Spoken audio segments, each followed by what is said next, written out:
Hello there, ladies and gentlemen, and welcome to another edition of the Mr. Warren Hayes Show. I, of course, am Mr. Warren Hayes, and this is a pro wrestling podcast. What do we do here? Well, we talk about pro wrestling. Going to be doing this for a couple of hours here.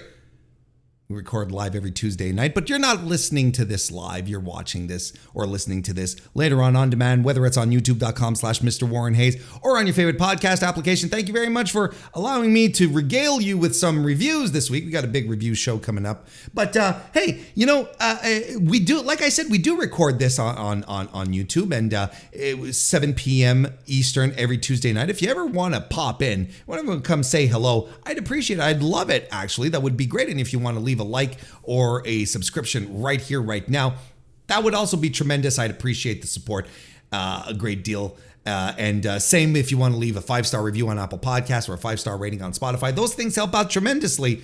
And I'd be very much obliged if you did that, because it does help grow everything I do.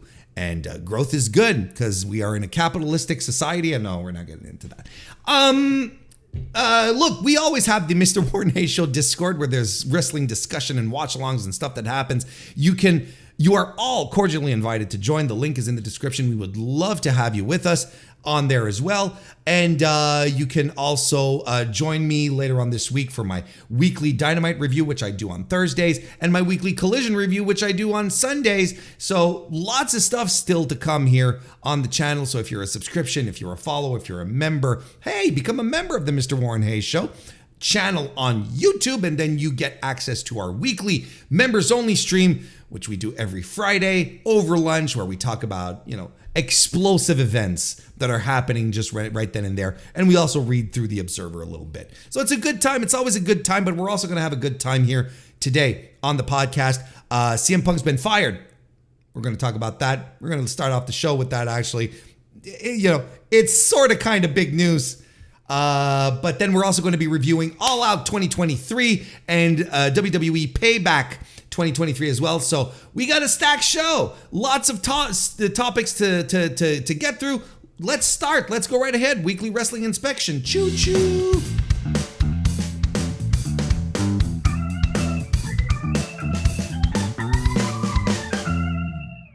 This past Saturday, September 3rd. This past Saturday, September 3rd, the wrestling world got a hell of a shock. Tremendous news when a statement appeared on AEW socials announcing that CM Punk had been fired. And it was a shock. I don't care on what side of the fence you fall on. I don't think many people were expecting this. Let's read the statement. When I say let's, I'll do it. Just for the record, it was a statement from All Elite Wrestling and Tony Khan. All Elite Wrestling has terminated the wrestler and employment agreements between Phillip Brooks, CM Punk, and AEW with cause, effective immediately. The termination was confirmed today by Tony Khan, CEO, General Manager, and Head of Creative of AEW. The termination follows a week-long internal investigation of an incident occurring backstage at AEW All In London on Sunday, August 27. Following the investigation, the AEW Discipline Committee met and later convened with outside legal counsel before making a unanimous recommendation to Khan that CM Punk be terminated with cause. Khan offered the following statement. Phil played an important role within AEW, and I thank him for his contributions. The termination of his AEW contracts with cause is ultimately my decision and mine alone. Of course, I wish I didn't have to share the news, which may come as a disappointment to many of our fans. Nevertheless, I am making the decision in the best interests of the many amazing people who make AEW possible every week, our talent, staff, venue operators, and many others whose efforts are unsung but essential to bringing our fans great shows on television and at arenas and stadiums throughout the world. On that same day, at Collision, because of course this was, as I mentioned, on a Saturday, Tony Khan made a pre-recorded statement that was broadcast at the top of the show. Here's the verbatim of that statement here. Today, I had to make one of the toughest decisions of my professional career. Today I terminated Phil Brooks' CM Punk for cause. This stems from a backstage incident at All Out last Sunday. At All In, last Sunday. Apologies. The incident was regrettable and it endangered people backstage. That includes the production staff, the people who help put the show on every week, innocent people who had nothing to do with it. I've been going to wrestling shows for 30 years. I've been producing them on this network for nearly 4 years. Never in all that time have I ever felt until last Sunday that my security, my safety, my life was in danger at a wrestling show. I don't think anyone should feel that way at work. I don't think the people I work with should feel that way, and I had to make a very difficult choice today. It came at the recommendation of a discipline committee here in AEW, as well as outside legal counsel, who delivered a unanimous recommendation, and I have followed up on that recommendation. I'm sorry to any fans who are upset about this. He also gave a very similar statement. To the live crowd as well. So that's also something that occurred. So I talked about this briefly on the AEW Collision review this Sunday. It was literally the day after. And if you listen to that, there's going to be a few points that I'm going to echo here.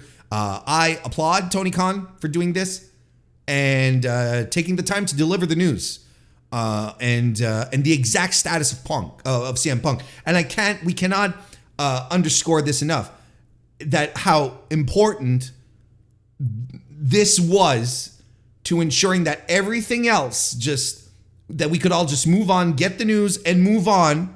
Because otherwise,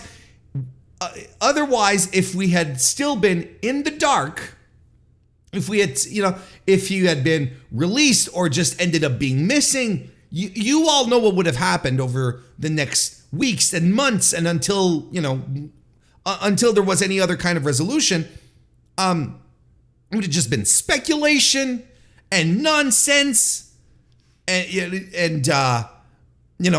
we would have entered this area where, it would have been, we'd have sources tell us, and, dorks being online who would challenge this, right? They'd just be like, oh, he wasn't fired. He's having his contract run out, blah, blah, blah. He'll come back, blah, blah, blah. It's all the work. All that fucking nonsense. It may have been a difficult decision to make, but on that aspect, it was healthy. And it was healthy for AEW viewers, because we're not going to spend the next few months speculating as to what happened to CM Punk. Where is he? Is he coming back? So on and so forth. He's gone. And we were given the news. And I think that is healthy. It is a healthy thing to do, to let your fans know what exactly is going on, instead of being all fucking cloak and dagger about it and being like, oh, well, And it's good for the fans who bought tickets as well, right? Bought live tickets to Collision and All Out, because it's clarity, right? It's, you don't want stringing people along, which pro wrestling has a history of doing. You just come out, you say the thing that no one wants to hear really, but you just come out and say, look, I apologize, but I had to fire the guy. And I couldn't wait till these shows were done. We just have to move on. I fired the guy. So I think this was a very good thing for him to do. To just be clear. Come out and give us the brass tacks, and no pussyfooting around, just straight up. This is what happened. He's gone, and I'm sorry for the fans who were looking forward to seeing him. But this situation was no good. And I can only hope that this situation here, that the coverage that follows this here will be positive towards Tony Khan, because it is, because I hope it's positive enough for this type of situation to become the norm, that it emboldens Tony Khan to be like, well, look at how well received this was. maybe I should continue to be super transparent with wrestling fans, as opposed to falling back to old practices that have been around the business for decades that I think a lot of us were expecting AEW to try and break regardless. Create more direct contact, with the fans, for instance. That's kind of what I thought that we were going to get. Not quite exactly, but this I think is good. And I know people are making a case. You go, he feared for his life. What a pussy! Or like, you don't know what happened. And maybe he did indeed fear for his life. And even if he didn't fear for his life, if the guy is putting his foot down and saying, look, there are people, non-wrestlers who are involved here and who are endangered and don't feel safe coming to work, I can't continue this as an employer. And whoever's bitching about this is just inside of their own wrestling bubble in their brain. And I implore them to go out and get some life experience. Go out and meet people. Go out and actually work in a working environment.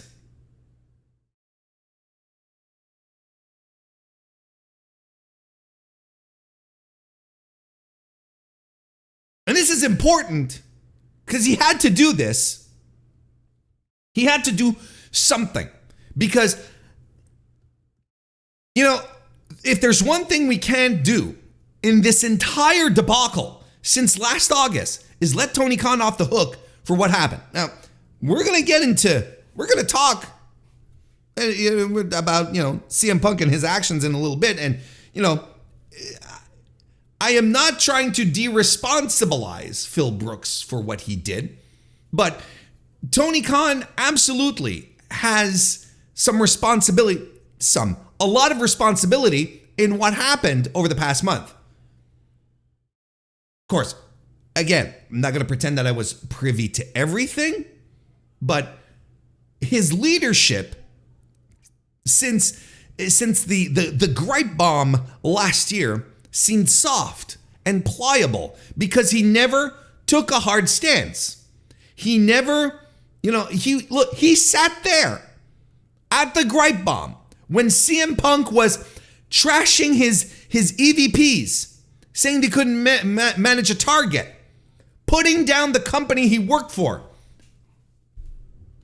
And Tony Khan was sitting right next to him, nodding.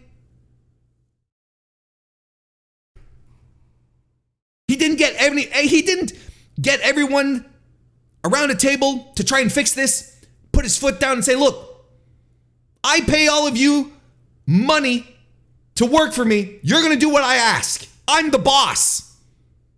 No, he thought settling it by isolating people on shows and you'll never have to really deal with each other. He thought that this was the right way to go. Look, anyone with common sense,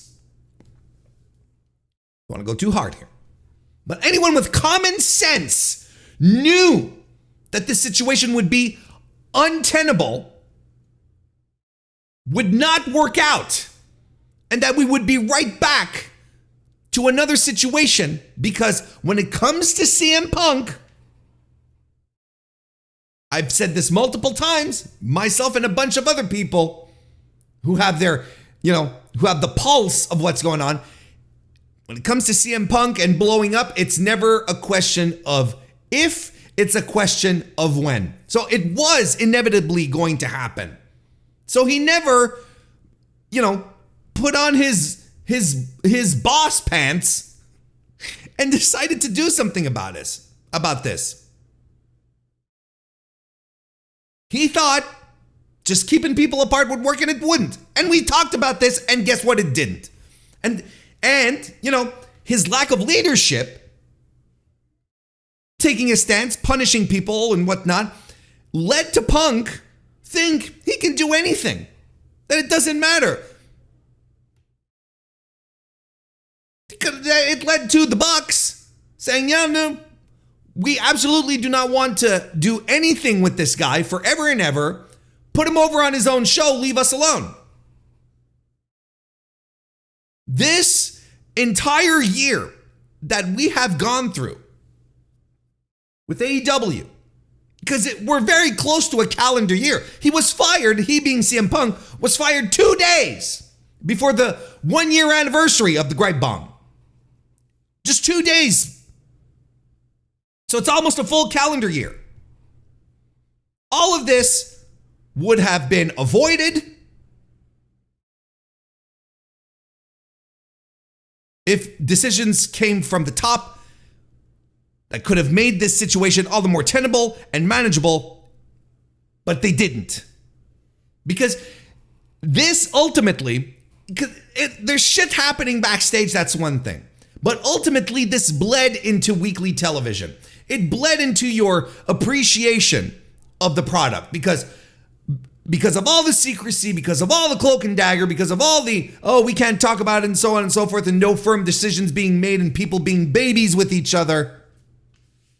And I'm not just talking about Punk here. There were months that the Elite weren't on there, months that CM Punk wasn't on there. You got stuff being shuffled around. You got pay-per-views being flipped around. You got plans being changed. You got right up until Wembley Stadium, unpredictable, unexpected things happening, affecting your programming, affecting what you're watching. If it doesn't bleed into your TV, I can concur that you can be like, I don't give a shit. But everything that happened here in this situation did affect how AEW television was projected and how it was consumed, put together, mostly. And again, I'm not excusing anything that Punk has done. I'm not excusing the Gripe Bomb, the Brawl Out, and then this bullshit. I believe, nonetheless, despite the fact that I think it should have happened sooner, I think this is the best possible outcome. Get rid of a man who had become a liability to the company. A guy who threw this company into turmoil for the better part of a year. He even threw into turmoil the start of the biggest pro wrestling show in the history of pro wrestling. Minutes before going out there, before starting the show, he's throwing everything up in the air.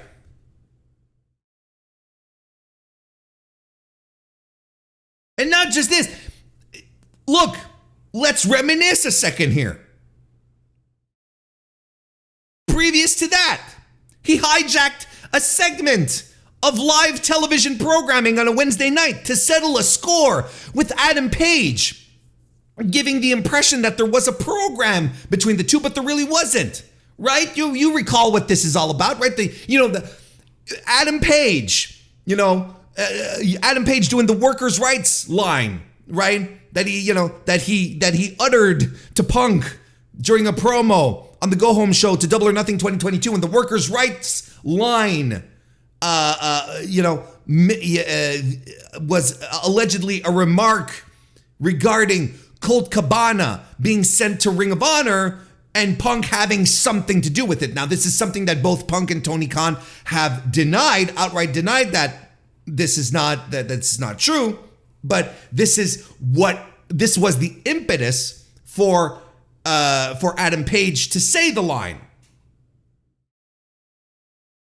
And you know what? I was thinking back as I was putting my notes together. I was thinking back when CM Punk returned and how we were all in this moment of bliss where everyone was sort of like thinking about it and thinking how great this was, and it was nice to have him back, and how happy he looks and so on. And I remember asking the question, despite all my good intentions, I was like, I wonder how this is going to work out with Colt Cabana. And I had people telling me, I was still on Twitter back then, telling me, Warren, it's AEW, they're going to sit everyone around a table and, around the table, and they're going to work this out. They're going to hash things out, And I'm like, And I told a couple of people, I think you're naive. CM Punk sued the guy. He sued Colt Cabana. One of his former friends, best friends, sued the shit out of him. This is not something that you sit around and you hash out. And this was still in the time where people thought that the AEW locker room was this big bed-in, right? This big love-in where everyone was just like high-fiving each other and hugs and everyone were best friends. You know, people who've never really listened to pro wrestling and don't understand what a wrestling locker room is like. It had become a wrestling locker room by that period. This was the most naive takes that I had seen, and I had people telling me, Warren, they're going to hash it out.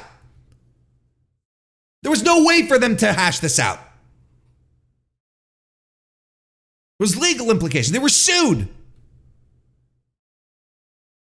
And anyway, this is all what Adam Page was referring to here, right? And then we got the Great Bomb, pure, unabridged CM Punk shooting from the hip, settling his scores live for everyone to hear, telling everyone his door was open if they wanted to come settle things, right?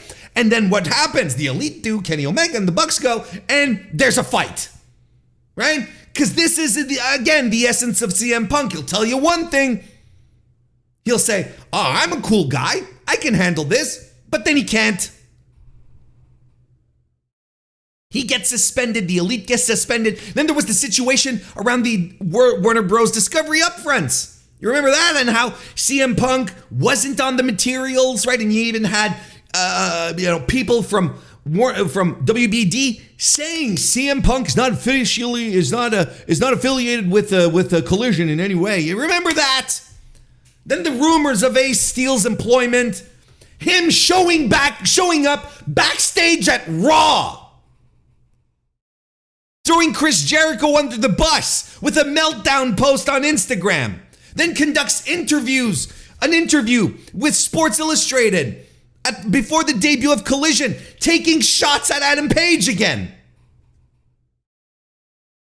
And just to underscore this, throughout all these little quibbling events that happened, throws into turmoil the biggest show in professional wrestling history minutes before it's supposed to happen.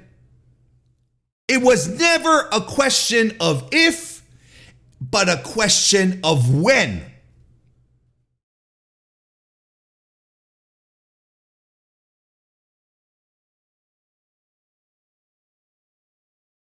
The issue he had with Perry, Jack Perry, is one where only people in the know were aware about. People like myself who observe, who are into it, or very online people. You know, if you listen to my show, you know about the glass stuff because I've talked about it. Only people in the know understood. Real Glass, Crimea River understood what that meant. He didn't go into the not into the microphone, into the camera. He being Jack Perry, look straight into the camera and say, CM Punk is a bitch. He didn't say anything like that. CM Punk's a big pussy. Like, he didn't do that. It was code. And this riled up old Phil. Talking about the Real Glass. Of course, if you're not quite sure what I'm talking about, this was a story that came out, right? Where CM Punk, it was reported that CM Punk had stepped in because Jack Perry wanted to use Real Glass on a spot for on a Collision, and CM Punk vetoed that, despite the fact that the company had already set everything in motion.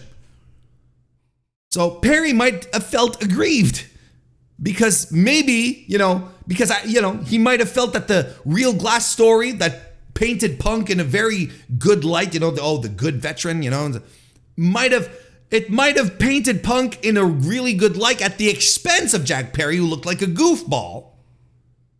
And maybe he didn't quite care for that, and frankly, I can't blame him.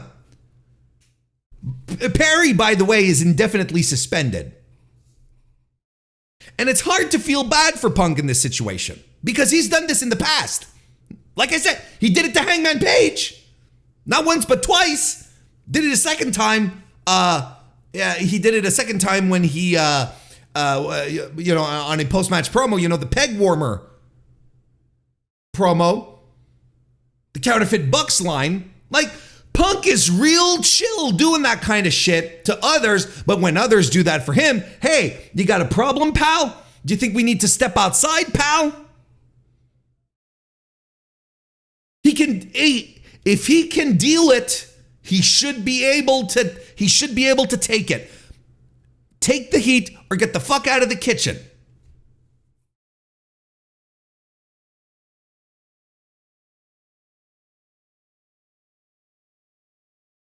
Tony Khan has mentioned fearing for his safety and the safety of others, including non-talent, right? This is important here. And we know, despite whatever reports you're inclined to trust, it's all in agreement that CM Punk and Jack Perry got physical and endangered other people and put Tony Khan at risk. Reports said that Punk, quote unquote, lunged at Khan. Dave Meltzer admits that in his coverage, he was being a little too polite in saying that he lunged, using that word. Wade Keller from the Torch believed something went down behind closed doors, where Khan and Punk were screaming at each other and saying unpleasantries. So whatever happened, it was the last straw. And as I mentioned, he is not alone in taking all the blame. There are, outside of the leadership, there are other people involved in these situations. Fights usually involve two people, bare minimum.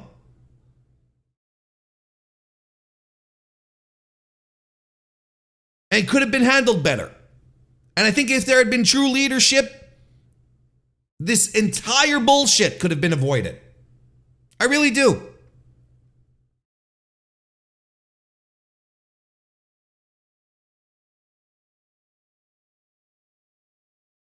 But CM Punk, he just wants it. This is his thing. You want to step outside? You want to come settle this outside?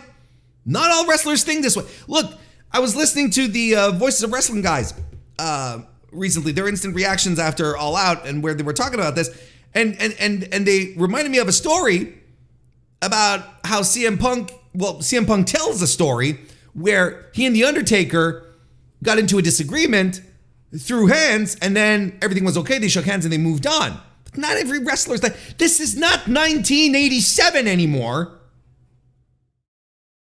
Things have changed, and the minds of pro wrestlers have changed as well in how they conduct business and how they do things, because they're not walking around with shivs in their backpacks anymore.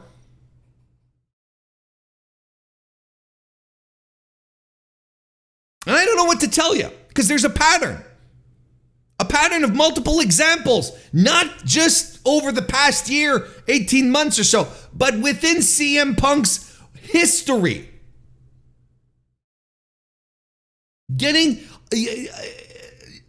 his own history has this pattern that should have made it clear that there would be no that the odds of his career in AEW wrapping up on a good note were slim.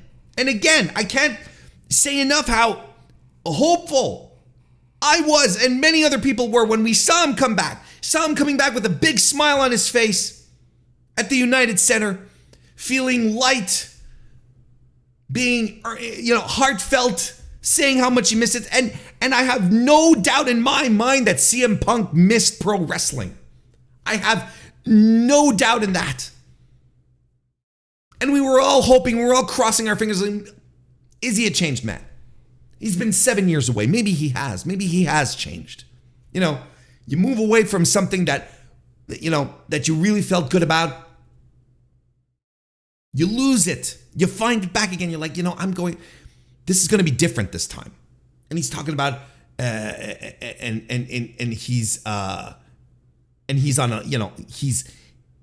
he's talking about his legacy and how he wants to leave things behind. And that's all wonderful. And we were really clinging on to that. Again, I'm not absolving anyone else out of the responsibility of what happened, because there are many, many, many things at play here.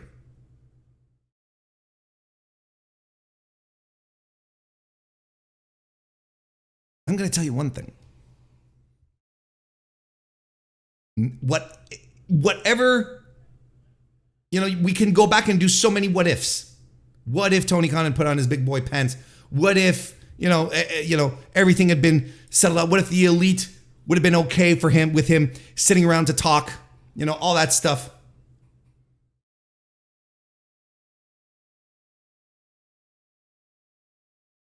Anyone who is still making excuses for CM Punk to right here is just that, it's excuses. And it's not even a thing about, the elite won. Don't do that. Don't do that. Don't go around saying, the elite won. Don't be dorks. See this clearly for what it is. CM Punk is the architect of his own demise here. And he was a true dark cloud that covered AEW, and it has been lifted. The catalyst of all the problems in AEW is gone. Be adults. Don't make up conspiracy theories. Don't try to make this political, that it's some kind of right-wing conspiracy because CM Punk came out with wearing abortion rights t-shirts or protect trans kids. Movements, by the way, that I believe in, and in some cases, that are very close to me, and that I will never fault him on. But it's not because, these two things are mutually exclusive. You can have good stances on things, have a good persona, but still be a jerk to work with. Still be a complicated person. Be an asshole. These are all not mutually exclusive. Taking victory laps is weird. Don't be dorks. This is not a win for the elite. Not something should be seen like this. This was a failure to rectify a very serious, egregious problem that ended up with a star player in AEW being fired. Now, he's his own architect here. Don't get me wrong. But I cannot but believe that this situation could have been prevented.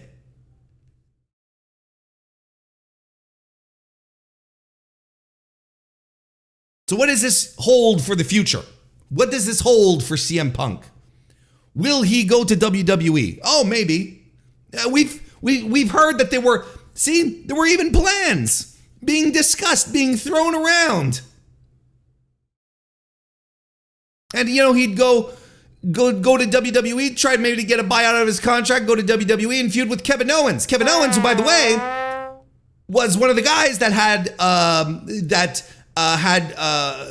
Phil flip out because Colt Cabana went to have dinner with him, bought pizza.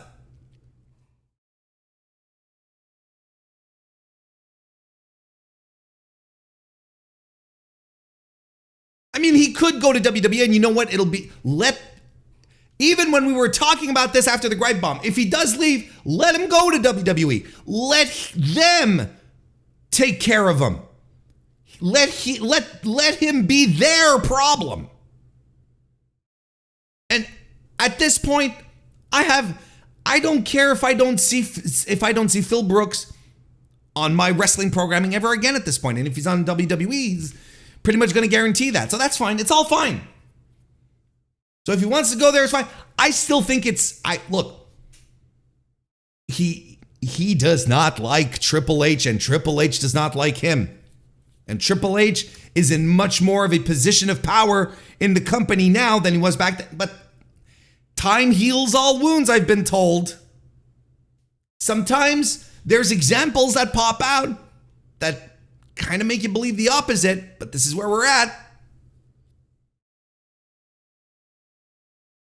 What about Collision? Oh, Collision's in the mud. Now that CM Punk's gone, it's going to go down the toilet. Hey, hang on. Collision right now, we'll see how it holds out. But you can't sit here and tell me that CM Punk was that much of a mover. The ratings fluctuated so much in the 7 to 8 weeks that that constituted his run. It was hard to see what kind of effect he had. In fact, there were some shows, the biggest quarter hours of the show didn't even include him.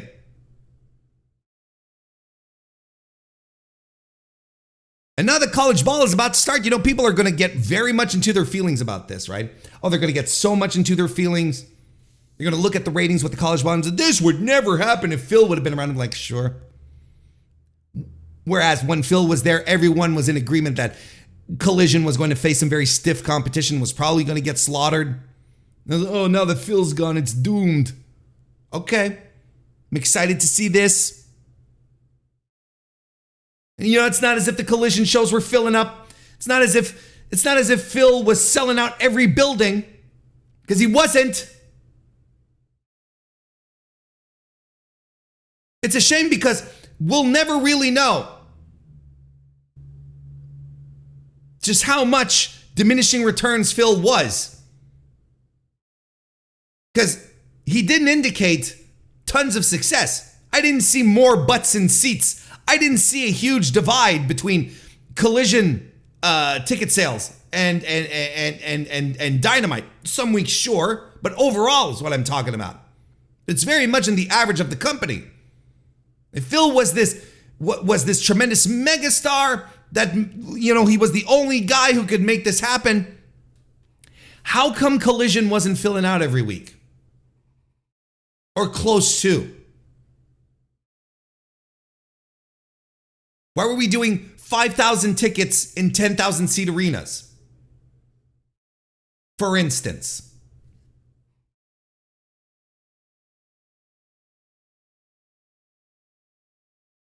I'll tell you one thing about the future of CM Punk is that this is not over. We're not done. Again, if believing that this story is over and done with, that the CM Punk AEW storyline has come to a close, is naive. He unquestionably has some NDAs. He's unquestionably had to sign some paperwork. But there is no one in pro wrestling that carries a grudge more than CM Punk. If you think that this is even remotely done, even remotely finished, got news for you. But as it stands right now, I am going to miss CM Punk, the wrestler. Because here I am talking about CM Punk, and I hope I'm not giving the impression that I am that this is complete disgust, because last week I was here talking about CM Punk again, but I was able to tell you his match at All In was fantastic against Samoa Joe. Fantastic match. Gave it praise. I will miss the wrestler. I like CM Punk, the wrestler. I like the causes that he champions as a person. But everything else, which casts such a long, gloomy shadow, I will not miss. All this CM Punk talk is going to lead us into a review of AEW All Out, pro wrestling show extraordinaire that happened on September 3rd, 2023 at the United Center in Chicago, Illinois. 9,510 people showed up, at least showed up. Those were the tickets that were distributed, I should say, always according to WrestleTix. The arena had been set up for 11,337. This is a show that drew better than All Out 2022, so that's something. And so already they're a little bit more of a success. And that's good, especially considering, that we were running, when I say we, I mean AEW, we're running pay-per-view shows back-to-back on back-to-back weekends. which is not something you see every day in the wacky world of professional wrestling, but yet here is where we ended up being. And Tony Khan at the presser said that, as far as pay-per-view buys go, he said that the show has done over 100,000 buys and an $800,000 gate. A lot of people are pointing at this and laughing, saying, haha, you suck. Wembley fucked you over. But I want you to consider this. If you do, 100,000 buys, which is absolutely much lower than last year's and much, quite under the usual average for AEW pay-per-views, right? 100,000 is very low. But if you do 100,000 buys a week later from Wembley and an $800,000 gate, I think this is pretty good. If it had been maybe like 50,000 pay-per-view buys, maybe it'd be like, yeah, well, yeah. And there's always the argument that the build was essentially 1 week for the show and doesn't get people time to get excited or get into it. But when you look at it all condensed within 1 week, 1 week from Sunday to Sunday, AEW will have done like $11 million in gate and like 300,000 pay-per-view buys, because Tony was saying that we were around the 200K mark, or at least that's what we're estimating right now, around the 200K mark for buys for All Out. So this is significant and not bad, if I do say so myself, especially considering that this second pay-per-view didn't have a build, didn't have nothing really going for it, nothing to get people excited. And of course, this was a big point of contention, where we had very odd takes in regards to how creative should have been better and how talent shouldn't have to bail out a show. And I'm like, what are we talking about? Talent bailing out a show.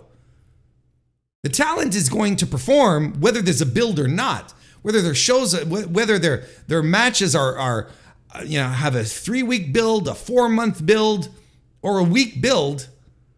You still expect your talent to show up. And it's a weird argument to make, because you seem to be excusing if the show is not good but had a good build, then you're like, oh, well, that's fine. The only thing that could have, that the one thing that could have happened to potentially get more pay-per-view buys is have more of a build to All Out. I think that's a possibility. But this show, listen, I'll tell you one thing. This show was put on by a world-class roster. Okay? I don't know about bailing. I don't know what they felt they had to bail out here. Bail what out? But I'll tell you one thing. This show had the feel, had the vibe of a new day to a degree. I might be getting a little hyperbolic here, but it really did feel different. It felt like everyone was putting their best foot forward. And even if it was because the show didn't have a build or whatnot, I don't think it correlates into this show was good just because the talent was there. Like, you could have the greatest build to a show, and if your talent's not there, if you do not have a good roster, I don't care how good your build is, your talent's not making a good show.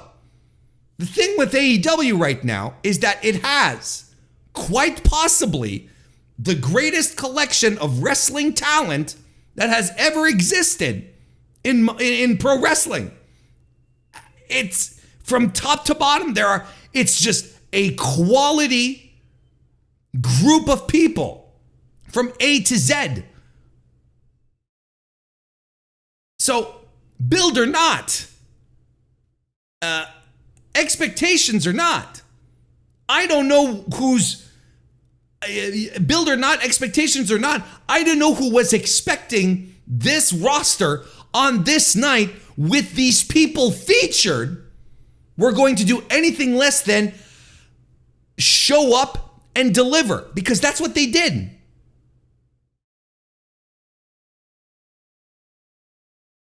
These build stories that I keep hearing with practically every AEW pay-per-view, it's starting to get a little old. And I think there's a lot of people who are using this to cope this week because of a certain departure. And I think a lot of people tried to turn to things to nitpick. Because I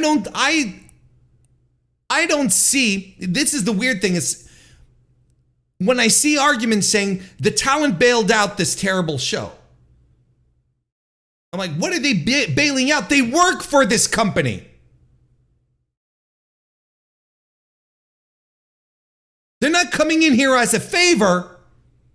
They are salaried employees of the company who I expect to put on a great show every time as a fan.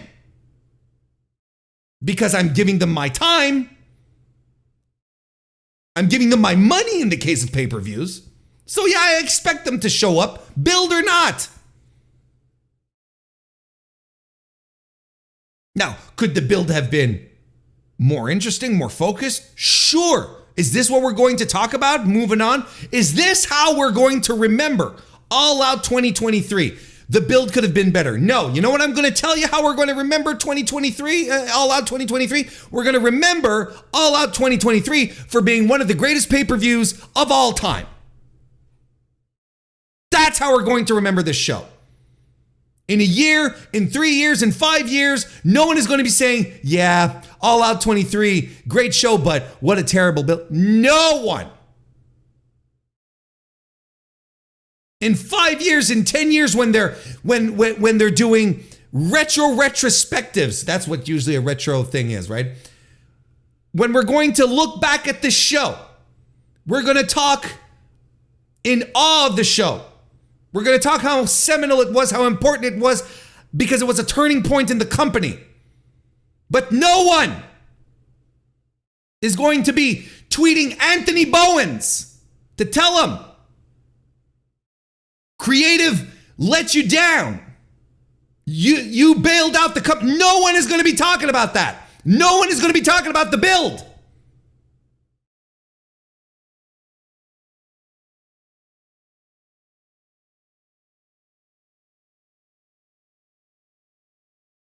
An extraordinary professional wrestling show is what happened this week.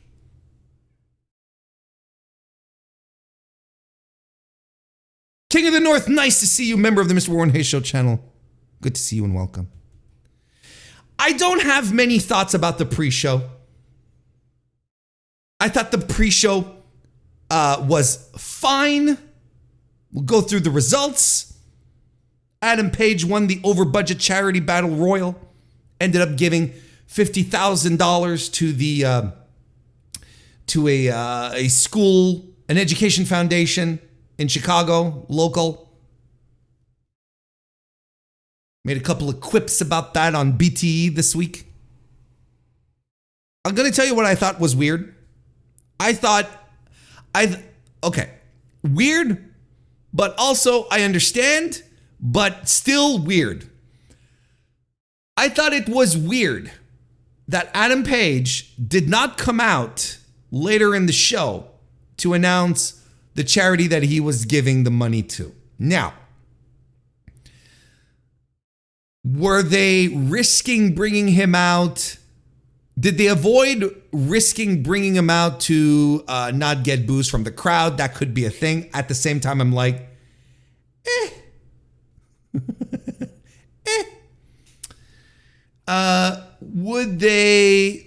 did they not want Adam Page to come out and then people just going, oh, they're doing this because they're taking shots at CM Punk. Probably. That was probably a bit of a shield there. But it was still nonetheless a little weird that the guy who won the Battle Royal, who decided on the charity, didn't come out to say, I'm giving my money to this charity.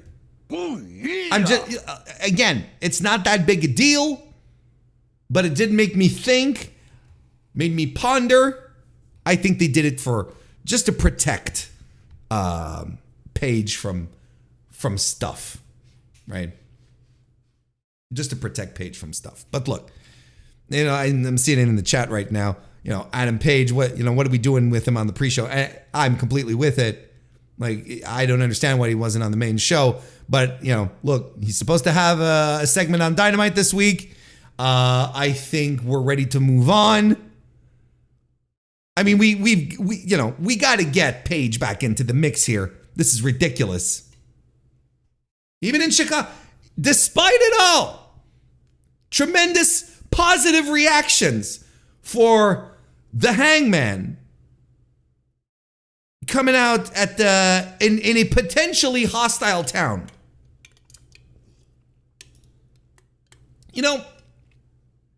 Just before we move on a little further here, the only match that and chat, feel free to correct me if I'm wrong here, because I'm old. I might be, my senses might be failing me. But I feel like the only match where we really saw,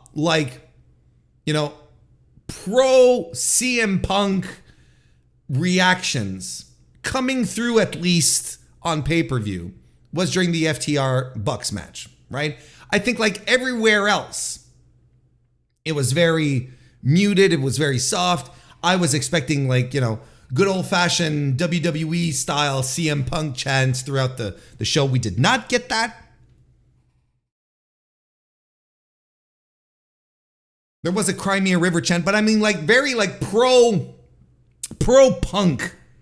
I didn't think I heard anything throughout the rest of the card, which would have made me go, oh, crowd is turning on them. Kind of makes me wonder if old Punker didn't end up,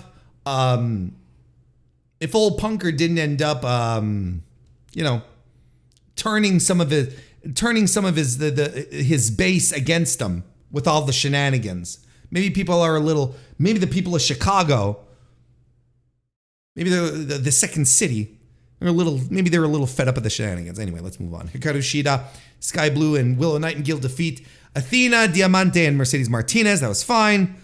And the Acclaimed and Billy Gunn defeated Jay Lethal, Jeff Jarrett, and Satnam Singh. Dennis Rodman was also here cornering the Acclaimed and Gunn. And Dennis Rodman, swung a guitar and did not leave the ring. He just stayed in the ring, and Aubrey pretended he wasn't there. What are you going to do? The worm's going to worm, folks.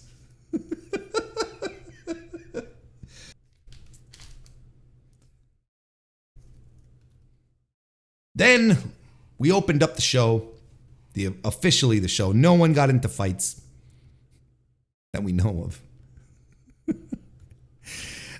Where Better Than You, baby, Adam Cole and MJF retained their Ring of Honor World Tag Team title against the Dark Order. This was okay, and was meant to be a feel-good match, and which it was. It got the crowd into it. It fired the crowd up. They're playing over the fact that Adam Cole really messed up MJF's neck on top of it all. And, so he gets hurt during the match, and he does the thing where he gets carried back by medical and then comes back later as the hero, not to leave his best friend struggle all by himself. And they get the win with a double clothesline. So, it all worked, and frankly, I'm kind of glad they got it out of the way early. I mean, as far as a match to kick off the pay-per-view, to get the crowd into it, this was fine. I was more excited with what happened after, when MJF is hobbling up the ramp, he's holding his neck, he's selling his neck, and as he's hobbling up, Samoa Joe's theme starts, and he starts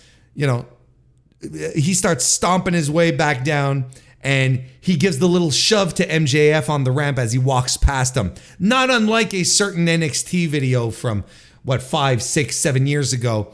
And MJF did not care for that. And he rushes back and he tries to get into a fight with Joe. And Joe's on the corner. He's sitting on the corner turnbuckle. He's like, yeah, come on, brother. I'm right here kind of thing.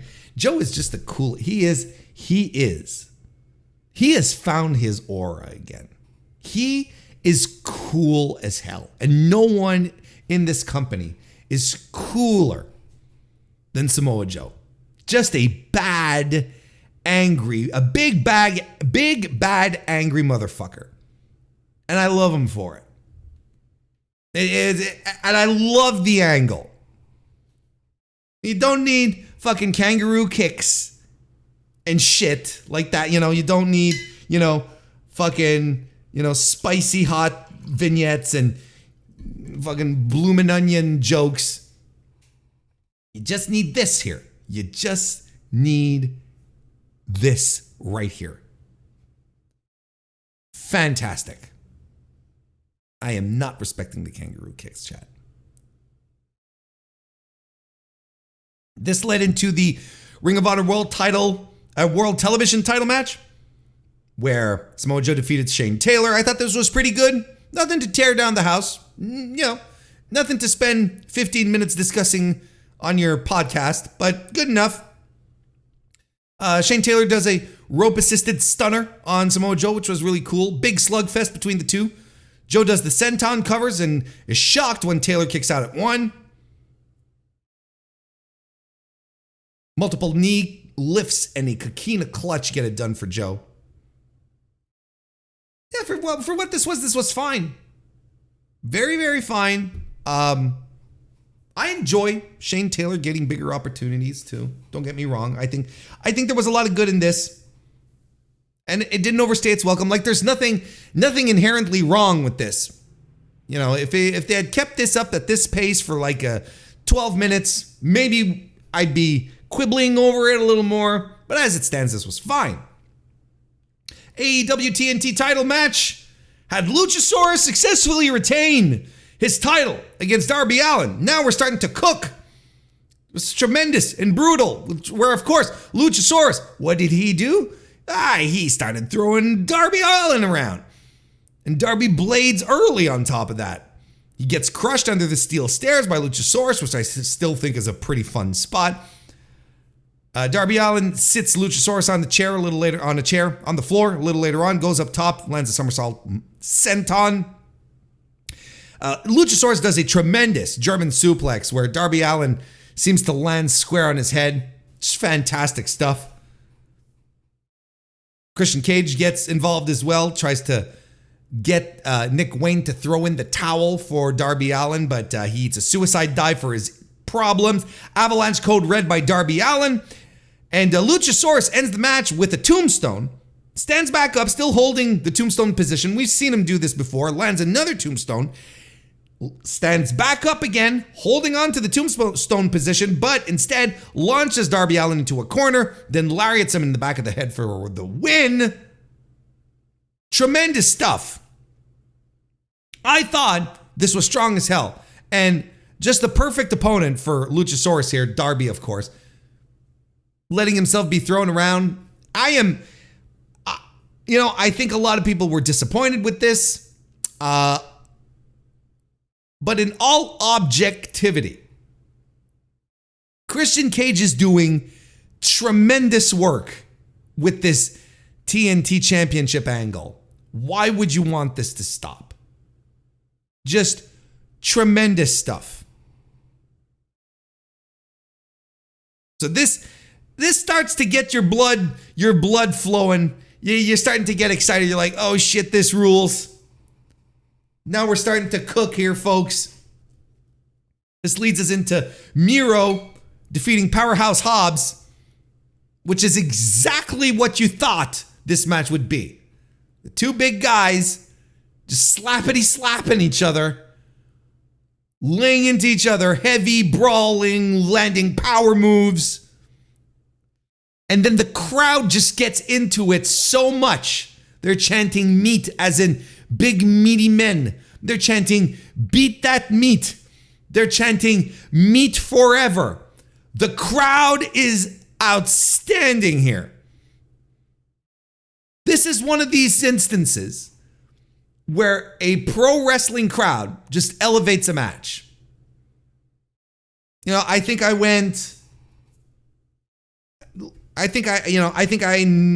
jotted down 4 stars for this, if I'm not mistaken. 4.25 is where I put this, because I really enjoyed the big guy beatdown, but the crowd just went nuts for it. And I was into it. I was enjoying every moment of this.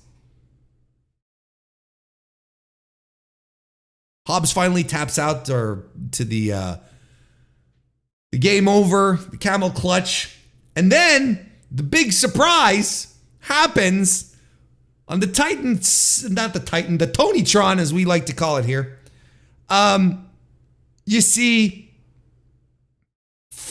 Hot and Flexible show up, and the artist formerly known as Lana, aka CJ Perry, shows up, and she walks to the ring to swing a chair at Hobbs, who is, taking the business to Miro, but it doesn't happen. Then Miro and Lana stand face to face, but Miro, he isn't happy to see her. He says, "You don't exist." Right? Don't forget, Miro has forsaken everything. He's forsaken his God and his hot, flexible wife. He had to forsake her to become the Redeemer, and now she's here. And they didn't mention her by name. No name. It's like Miro's wife, so that's interesting. But, Tony Khan mentioned that,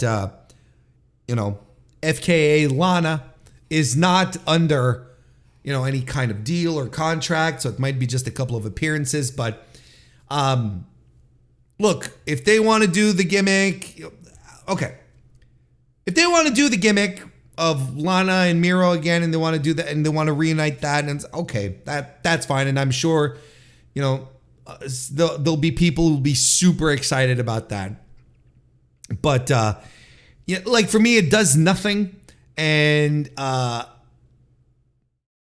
but it doesn't offend me either. I'm just like, okay, well, that'll happen. But I'm just hoping that they don't do the mistake that WWE tried to do with Lana and have her wrestle, because that is a recipe for disaster. And that is the last thing this oft embattled women's division does not need. Having Lana around to do wrestling matches. Not excited at that prospect. I'm being honest with you all right now. But I love the match. I thought it was great. AEW TBS title match. Chris Statlander successfully retained against Ruby Soho. I thought this was quite good. I thought I had a good start. Ruby Soho got a good heat segment in there. Statlander fought back with a short arm power slam and a Michinoku driver and a gory special. And an avalanche power slam on top of that. Great spot where Statlander has Ruby Soho in a fireman's carry. And Soho reverses it into a poison Rana. So that's all great stuff. A Nova DDT and a ground Rana by Soho. No future, destination unknown. They're all sequenced together by Ruby Soho. Covers. I thought this was it, but no, Statlander kicks out. Soho goes for the spray paint. But Tony Storm appears from under the ring. Because, of course, takes the spray paint away. And that allows Statlander to land the Sunday Night Fever for the win, since it was on a Sunday night. It's the Sunday Night Fever. I thought this was quite good, frankly. I think this was Ruby Soho's best match in a while. And I was a little worried about the pairing of these two, because I feel that They're two wrestlers who usually wrestle at the level of their opponent. So I guess their collective level here is pretty good, since I thought the match was pretty good. I think this was fine. I enjoyed it. And now, next match. As they like to say, we're now entering the business side of the show. Bryan Danielson defeated Ricky Starks in the strap match. I'm not going to beat around the bush here. A classic. A perennial strap match. A match of the year candidate. I can guarantee this is going to be in my top 10. Guarantee. One of the greatest strap matches ever. Brutal. Old school. Down and dirty. Grimy violence. The kind of shit that makes AEW special. This is what makes AEW special. Both guys are bleeding buckets in this match. And they were slapping each other with that strap so hard. So hard. It was echoing in the building. Danielson was slapping Ricky Starks in the face with the strap. We've seen pictures of Ricky Starks earlier today and the state his back is in. Good God, man.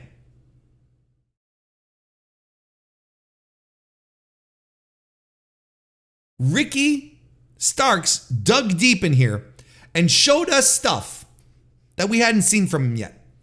We're going to sit here. We're going to gush about Danielson, of course. But Ricky here, we know he's got the stuff. We know his ceiling is world champion. But he showed things in this match that we had never seen him do. Didn't know he was capable of. At the presser after the pay-per-view, Bryan Danielson says straight up, I was testing Ricky Starks because I had never wrestled him. I want to see how far he was able to go. I'm paraphrasing here. He said I wanted to see how far he was able to go. How deep I could get him to push himself. Because this is what I do when I wrestle a guy for the first time. I test him. Because not everyone likes the way I wrestle. They don't like my style. But Starks leaned into it and he brought shit out of me. Danielson said it himself. He carried me through this match. Starks did not back down.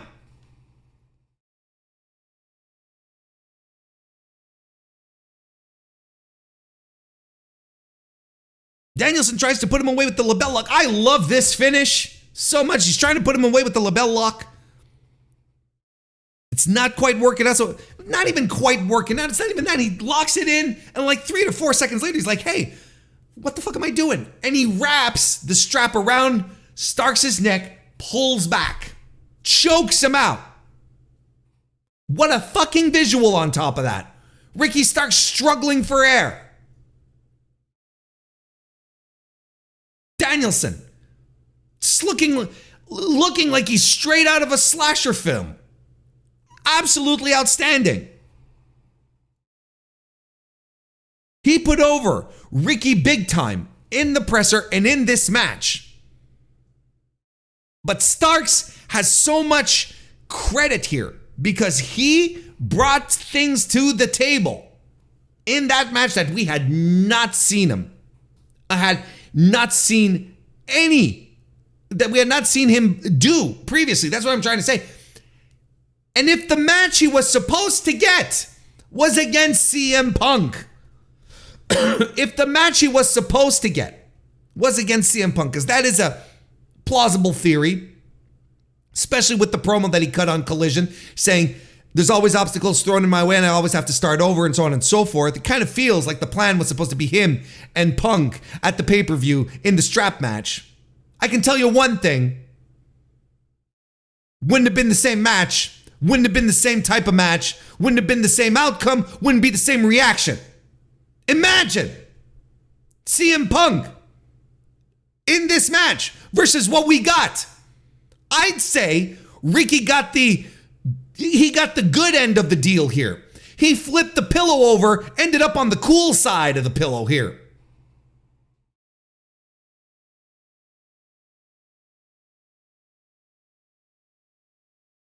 And he's going to be fine. Ricky, he's going to be fine. After this type of performance, the only thing that I can continue to bemoan is how he's being booked. Because the guy saw this opportunity here. As I like to say, a wrestler's job is to get himself over. That's his job. Her job, their job. A wrestler's job is to get themselves over. And this is what you have to do. Put on crazy compelling matches like this. Match of the year candidates where you push yourself, where people realize what's happening. People looking at you are like, Jesus Christ, this rules. Look at this fucking star.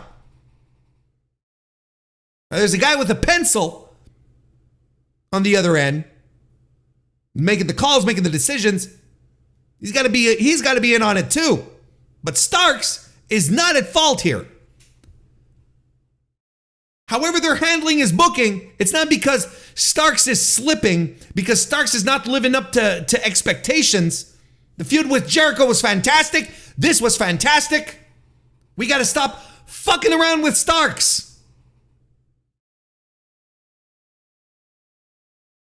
And Danielson, as his career progresses, as he is in an era where everyone is saying, man, he's going to start slowing down. He's got to stop. He won't be able to do this forever. He's still doing this extraordinary, mind-boggling shit. Pure pro wrestling. And I will continue to say that I believe that Bryan Danielson is the greatest North American professional wrestler of all time. I don't think anyone comes close.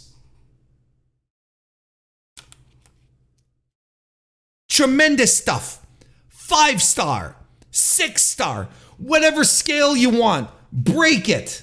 This was extraordinary. Go out of your way to see this match if you haven't. This match is worth buying the replay.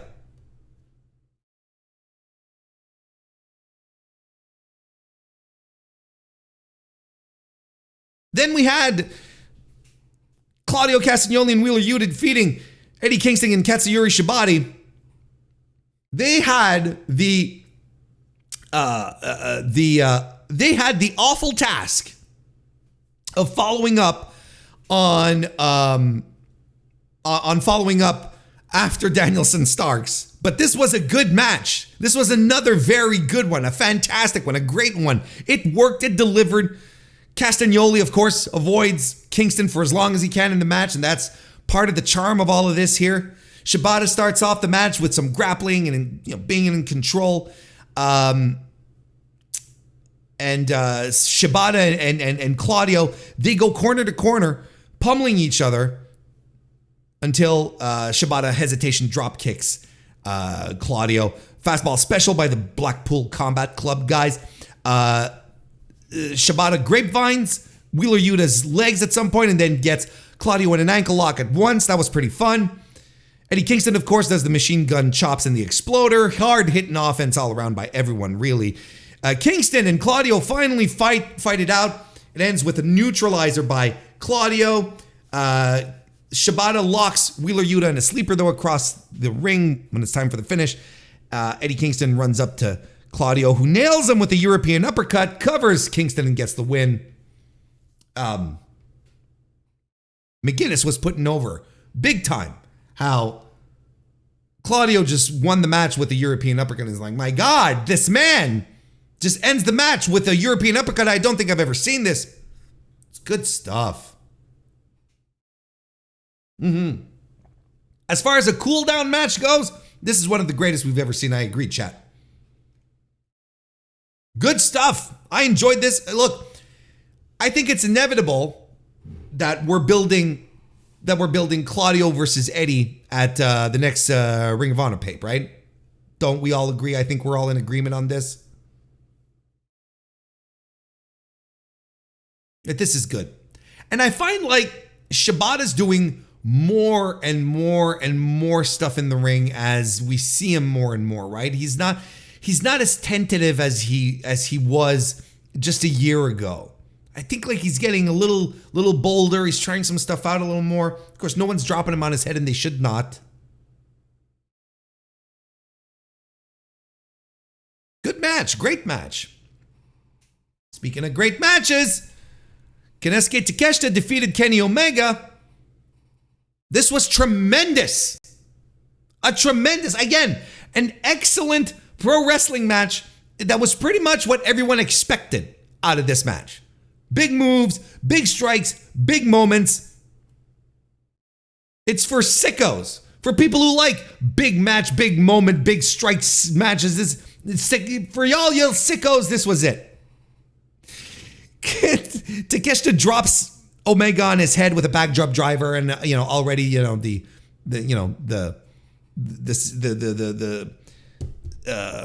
safety police were already out. But you see the replay, and Omega landed fine. It's all about angles. It's fine. Kenny Omega does the you can't escape on the floor. He does the moonsault off of the barricade. Just tremendous stuff. Takeshita interrupts a Rana from Omega and wheelbarrows him into the corner. Just tossing Kenny Omega around just like he's a junior. It's like no big deal.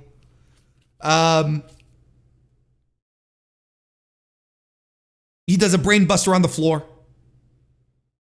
Then back in the ring, he does a haluva kick and a blue thunder bomb. And our boy Excalibur puts them over. El Generico, so on and so forth. Look at this. We're paying homage to Sami Zayn, El Generico. Omega fights back with the Tope con Hilo and some Snapdragons, a Poison Run on top of that. Avalanche Blue Thunder Bomb by Kensuke Takeshita. And then the screwdriver comes in play. Look, Don Callis told us on Dynamite last Wednesday, if all else fails, I'm opening up the toolbox. Tries to get it involved, but they stab the ring instead. It stays there. And and Kenny Omega points to the ref. It's like, look, there's a screwdriver there. As he continues to do his stuff, lifts Kensuke up into a one-winged angel, but Kensuke grabbed the screwdriver as before he got put up on the shoulders, tries to stab Kenny with it, but the ref is aware of it, so he takes it away. But still, he escapes the one-winged angel, and Takeshita exposes the knee and drives a kick right into Omega's head for the win. This is tremendous, a tremendous, excellent pro wrestling match, and Takeshita winning was the right decision. This absolutely had to happen. This is probably, this is unquestionably, in fact, Takeshita's biggest career win. Huge pay-per-view on American television with Kenny Omega. Sure, he's fought Kenny Omega before, but Omega at this stage in his career, tremendous stuff. And here's the thing that you might find controversial, but let's say we're giving star ratings to this. I'm not giving this 5 stars because I think they have a better one in them. I think there's another better, wilder match that can come out of Kensuke Takeshita and Kenny Omega. And I'm not implying they were holding back. Don't get me wrong. Might not be going full 5 stars on this. Maybe 4 3/4. Let's get asinine about it. But I think there's a better one in them. And we might just get it. There's an Arthur Ashe show coming up. And there's a lot of things that I'm pinning down for Arthur Ashe here. because the Arthur Ashe show is coming up in 2 weeks at this point. And ticket sales, my fellows, have not been great. They really have been suffering. I wouldn't say, well, suffering may be a big word, but they're not great, especially compared to last year. Let's go take a look here at where we're at for Arthur Ashe this year. Of course, according to WrestleTix here, the latest update was on September 1st. So it's a couple of days old since the last update. 5,606 tickets for Arthur Ashe. That's ridiculous. That's not good. You know, of course, the original Arthur Ashe sold 19,000 tickets, which was, you know, the first one, Bryan Danielson, et cetera, coming off All Out 2021. It was just a magical time. Last year, 13,321. We're 2 weeks away, and we haven't cracked 10K. Like, it's looking a little dire. I think you're going to want to boost up that show a little bit. Maybe a little Takeshita and a little Omega would be a good, yes? Maybe you add the MJF and the Samoa Joe, right? I'm seeing something. Why not return to a 50R and the Young Bucks? You're going to need something for that show.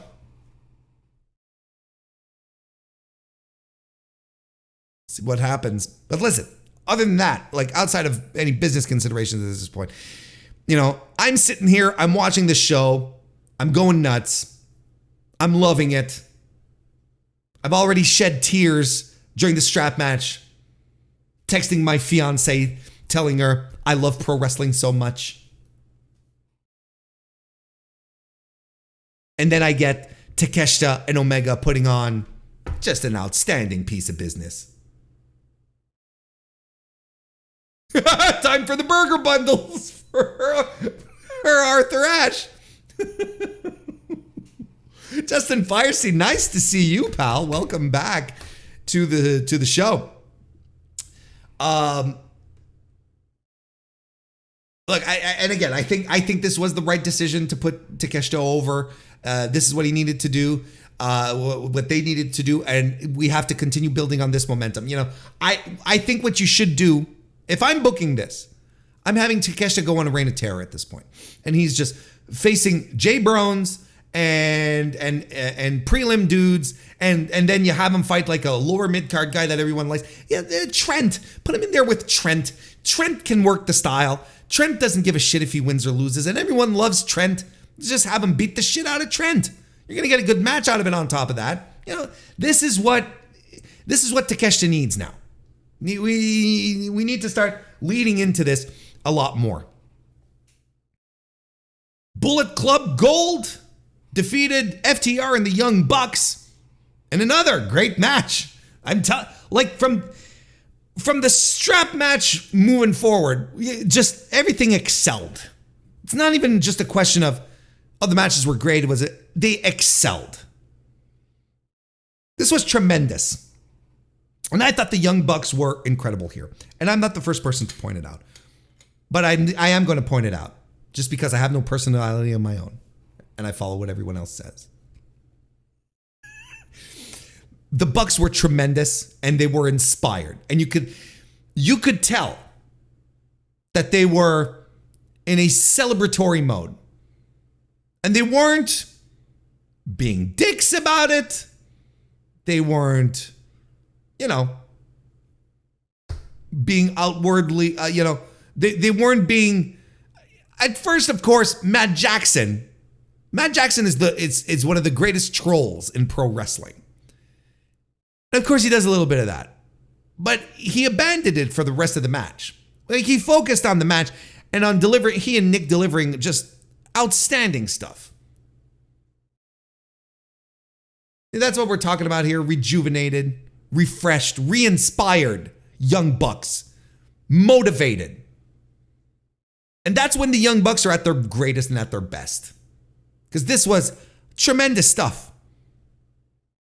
I love this fantastic segment they had where the baby faces, FTR and the Bucks, they're pulling moves with each other. They're doing their signature, each of their team's signature spots, but with other guys of the team. I popped for the 4-man powerplex. I thought that was fantastic. I love how Dax and Matt are like, yeah, let's do a BTE trigger. Dax looked at his watch. Like, oh, okay, it's clobbering time, is it? I thought this was amazing stuff. Lots of attempts, mix and matches of finishers, but Jay White lands the Blade Runner for Austin Gunn to cover for the win. And Jay White was the MVP of this match. As good as the Bucks were, tremendous work. And look, don't get me wrong, I thought FTR were fantastic too. Everyone worked hard. But Jay White, man, keeps things rolling. You can see it. He's directing traffic. Every intervention he has is significant. And I will always be a Jay White guy until he does something completely awful and dastardly. But he's like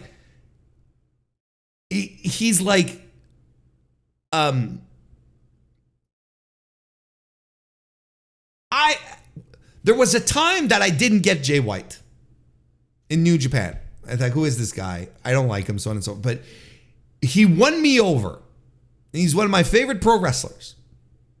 And what makes Jay White so special is the little things he does. Just the little thing, how he slides into a move, how he connects one, just things between moves and exchanges, where he'll get a little flustered, he'll get a little frustrated, but he's not going to start emoting at the camera. He's not going to start stomping his feet. He's going to do just a little look, a little shrug, a little twist of the neck, just little things that punctuates, that gives all of his matches show so much personality.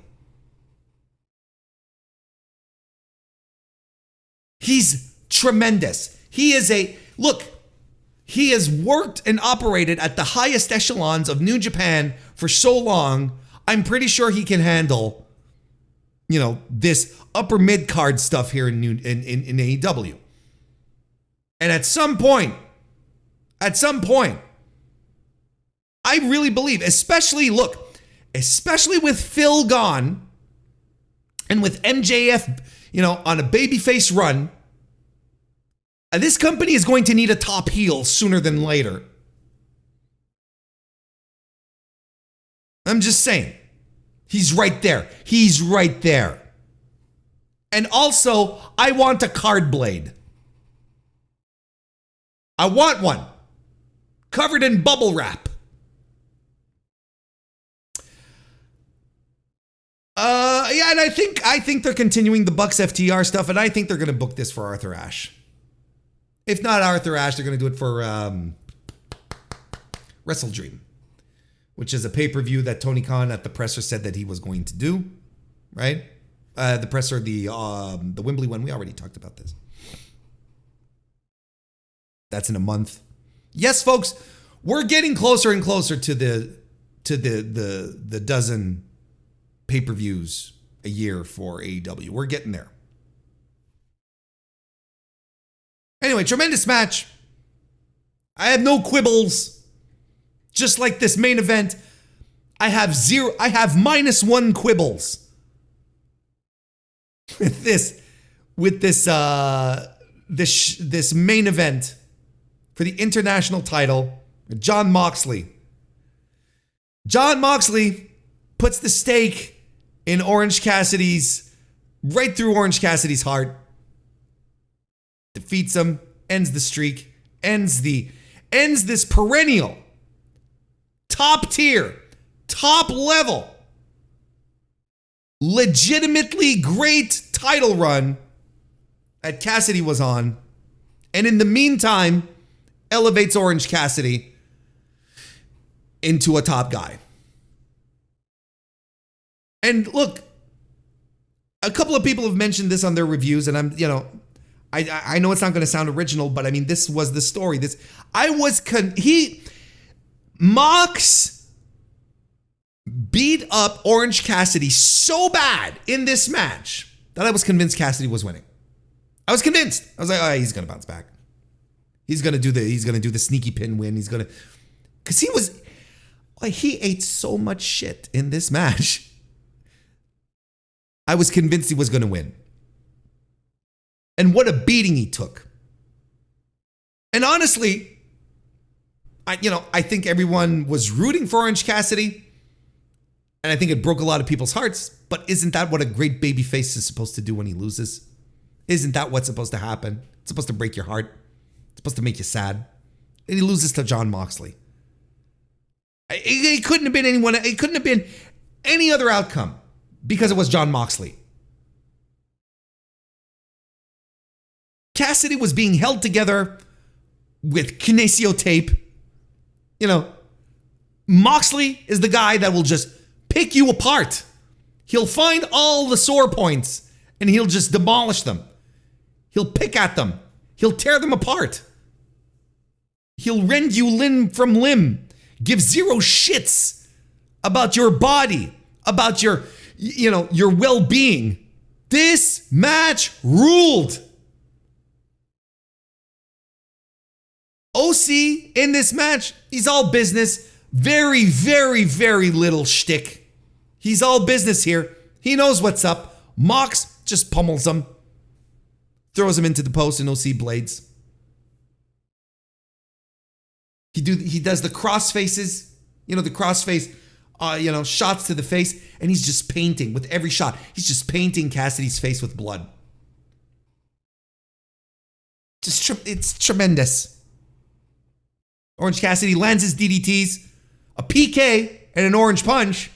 It's not enough, of course. The orange punches are ineffective. We know this.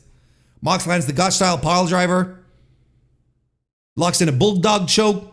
Rolls into a Juji Katame. Mox removes the padding on the floor. But it's Orange Cassidy who uses the exposed concrete to beach break Moxley on it. Back in the ring, he throws 2 orange punches, runs into a cutter. Later lands another orange punch and a spear. And at that point, you know what I'm thinking at this point? I think, oh shit, a spear. Why does it? I'm like, all right, then pull out a stomp. Pull out all of the Shield's finishers. OC. I thought, I was like, oh, is this what we're doing here? I would have popped for that, not gonna lie. He goes for the meme kicks. But instead of just doing them softly, they become more and more violent as the crowd just erupts. Crowd goes nuts. King Kong lariat by Mox. Cassidy gets back up, so he eats another one. And a Death Rider. Cassidy kicks out. But you know what? He knows he's beat. He knows he's done. He knows he's on the verge. He's been pushing back the inevitable for so long. And he's finally hit the guy that is going to take him out. All he has left to do is flip Mox off with the double birds. And Mox hits the high angle Death Rider for the win.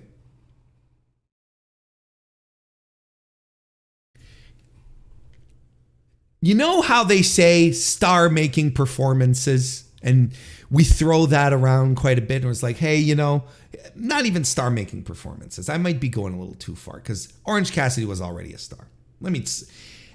How they say, oh, it doesn't matter that X or Y lost because they look good in defeat, and a lot of times it's not the case. And a lot of times, it's not going to lead anywhere after the defeat. They're just going to go hang out in catering and that's about it. Y'all know what I'm talking about because you're the A+ audience. I know you do. Cassidy here looks strong in defeat. It wasn't a star-making moment because Cassidy was already a star for this company. But this has elevated him. In a company where, oftentimes we bemoan the lack of continuity and, how things feel slapdash and how we're running tournaments all the time to build contenders and whatnot. We're building guys silently, slowly, but we're building. the next big set of guys. They're coming. And Orange Cassidy has crossed every ceiling. Here's the outstanding thing. He has punched through, orange punched through, if you like, every ceiling that has been presented to him ever since he joined AEW, being dismissed as a comedy act, as a guy who just does the ha-has, to a good wrestler that people got behind, became super popular, became a fixture of the shows, became a guy that articles were being written about, that they were talking to Paul Rudd about him on media scrums for Hollywood things, and ending up having one of the greatest modern title runs from any company. And we're not done with him yet.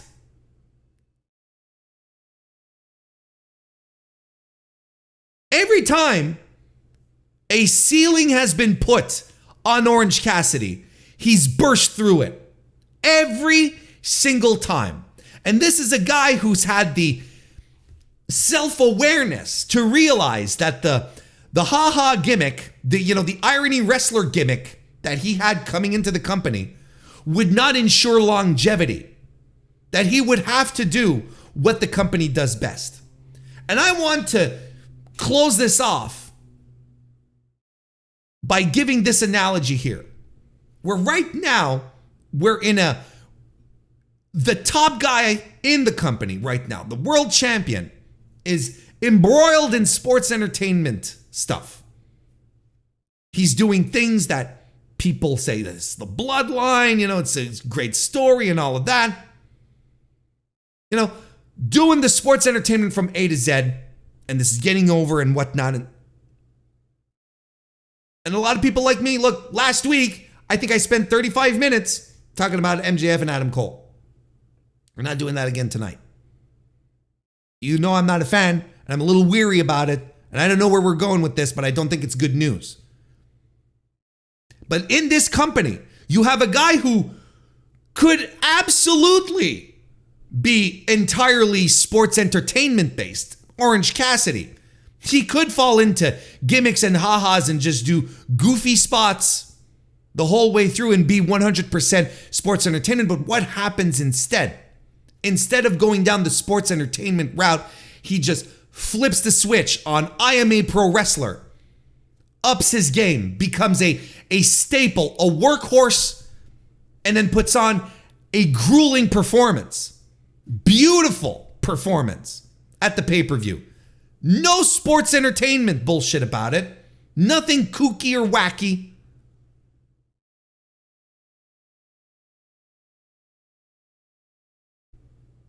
Just coming in, Orange Cassidy, pro wrestler. So I still don't believe that the direction that we're going at the top of the card is the direction that needs to be present on the entire card.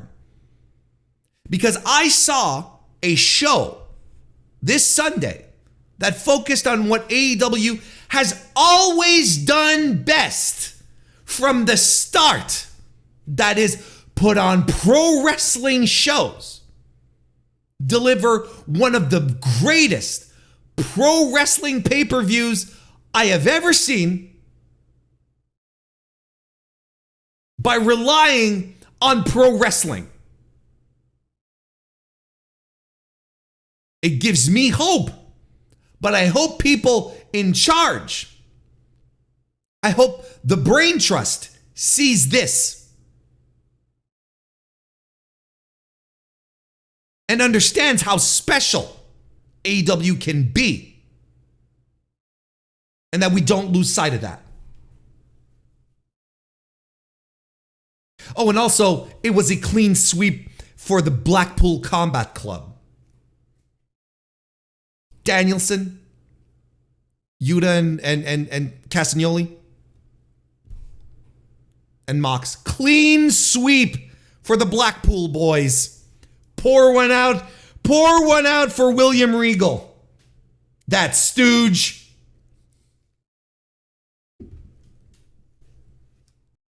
And now to wrap everything up on this edition of the Mr. Warren Hayes Show, we are going to review World Wrestling Entertainment's Payback 2023, show that happened on September 2nd at the PPG Paints Arena in Pittsburgh, Pennsylvania. That's a lot of alliteration for you right there.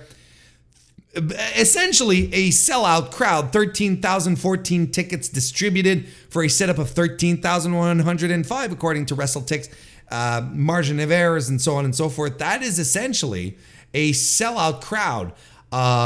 So good for WWE, good for them for putting on a B show that draws so much. Of course, we got the usual rigmarole, biggest PLE or event in Pittsburgh, and biggest Payback. And I'm not rehashing all of that. We're not going over all the reasons why it's always the biggest gate, biggest PLE of Payback history, most views.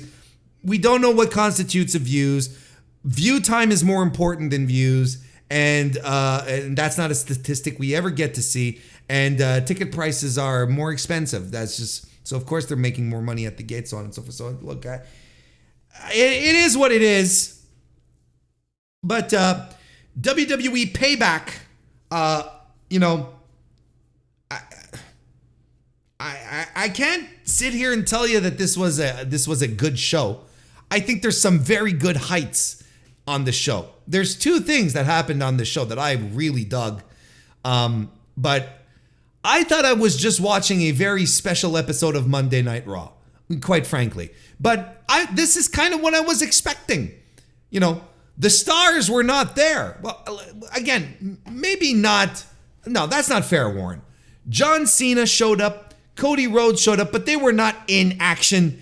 They were doing stuff. Roman Reigns, nowhere to be found. No bloodline stuff. But I think WWE fans were very satisfied with this show.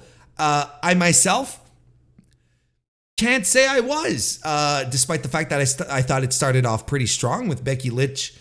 I'm not playing Baldur's Gate right now, Warren. Becky Lynch defeated Trish Stratus. I thought this was great. And I came in here. I came in here with the most lowest expectations. Because I felt like the Becky Lynch Trish Stratus stuff has all been dreadful. That match they had, the match that they were supposed to have at SummerSlam that was deported to Canada, a couple of weeks ago, that was awful, just awful. And then I chuckled when it was like, oh, we're going to run this again. We're going to do a cage. Now we're going to do this at Payback. Sure, whatever the hell. I don't care. But this was unquestionably the best Lynch Stratus match. And by a mile, a country mile, an intercontinental mile. And I will go as far as to say, are you ready for this? I think this is the best cage match WWE has put on in quite a while, too. And what was good about this match is that they played it off as the blow-off to their feud. As a cage match should. They're doing callbacks to Victoria and Lita. There's a fantastic superplex spot by Becky, she's on the top rope, and Trish is trying to get out, to climb over the top, and Becky just drags her off the top and just superplexes her off, and I was like, all right, that was cool as hell. There has to be interference because it's WWE, so Zoe Starks gets in the cage, and she helps Trish, she helps Trish to try and get her to escape, but Becky starts throwing manhandle slams everywhere. She gets everything under control. Super manhandle slam, by the way, to get the win. I got no quibbles really about this match. I was surprised that I liked it as much as I did. I was surprised that the work was so good. I got nothing bad to say about it. After the match, Zoe Zoe lays out Trish. So Trish is written off TV, I think. I think this is done. She wasn't on Raw either. And Becky seems to be moving on to a hot feud with Tiffany Stratton over on NXT. And look, my position on the usage of Trish Stratus is the same. Look, I'll eulogize this final run for Trish Stratus. I don't know if it is the final run, but if it is, because she wasn't mentioned, it felt like a blow off. Zoe Stark started doing something else. Here's what I think. I'll wrap it all up for you. Trish Stratus is a seminal figure for women's wrestling in WWE because of how she wanted to be perceived. And she fought the powers that be to be a pro wrestler. They just wanted her to be a pretty face. She wanted to do what the guys did. And she worked, and she is essential to the changing of attitude in regards to women's wrestling in the late 90s and into the 2000s, of course. She is unquestionably, her contributions are quintessential. You can't take anything away from that. She has always been a fine wrestler. I don't think we need to overstate her in-ring. She's fine. She's never been a tremendous worker. She's fine. And bringing her back all these years later with so very little ring time in between her actual retirement to now showed. I mean, she wasn't a great worker to begin with. She was exposed on a lot of levels, and I don't think she looked great. I don't think her run made her look good. Her final run made her look good, but in a business that brings back legends all the time, brings back dudes all the time to do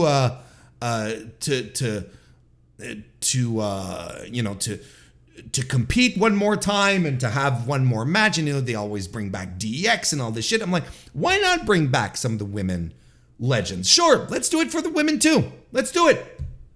Absolutely okay with this. So, it's fine. And I think they overused her. I think there could have been ways to use her where she would not have been as exposed, where, they could have smoke and mirrored her stuff a little more. But I don't think anyone is, raising the roof and going, yay, Trish, what a tremendous final run. No, but this match, it's a good way to go out. Then John Cena shows up, and he is the host of Payback. I don't understand this host of a pay-per-view bullshit. I have never understood it, and I still don't today. Look, let me paraphrase this. I understand why they do it, because they want a big name star to do stuff on a pay-per-view to hopefully, or in this case, a PLE, in order to get people to watch it. I understand why it's done. I don't understand the purpose of a host for a PLE, especially when most PLEs don't have fucking hosts. So who cares? I'm John Cena, I'm the host. And he does this whole corny ass bit with The Miz, who is in his most insufferable period right now. And Cena makes himself the guest ref for the Miz's match with LA Knight, because the Miz comes out to give him pointers on how to be a host. This is fucking, this is an improv class. This is 101 bullshit, where I'm like, what are we doing here? This is so contrived and dumb.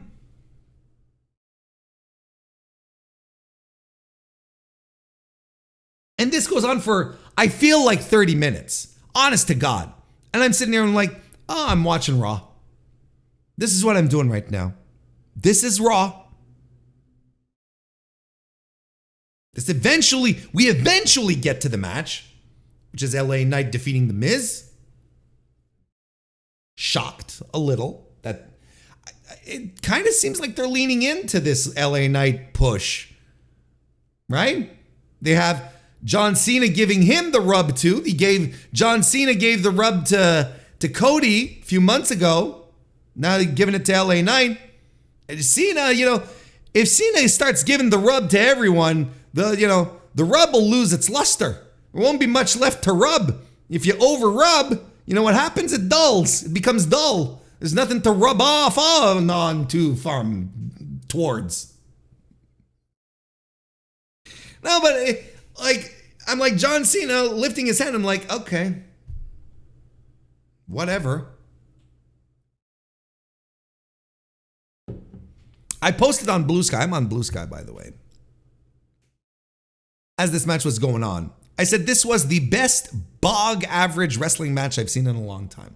And I don't want this to come across as some tremendous compliment.